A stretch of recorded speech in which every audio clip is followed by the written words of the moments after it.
Kæra fólk, kæru félagar, kæru vinir Tíbets, takk fyrir að koma hingað í dag. Okkar kona formaður félagsins Vinir Tíbet og hefur fengið fólk til að mótmæla framan við kínverska sendiráðið. Hafði meðal annars samband við alla þingmenn okkar, en Ögmundur Jónasson var sá eini sem mætti. Þeir eru búin að bíða 50 ár eftir því að alþjóðasamfélagið geri eitthvað fyrir það. Áður en að við byrjum að mótmæla í hittifyrra, þá ég fór og leitaði fréttum til mér sinna á MBL Tíbet, það voru nánast engar í nokkur ár, ef þú fer í gagnasafnið.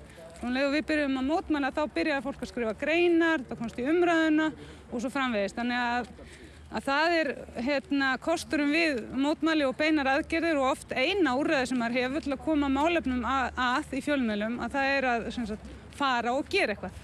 Og þeir geta bara stundað og iðkað sína menningu fyrir utan Tíbet. Ef þeir gera það í Tíbet þá leggja þeir líf sitt í hættu.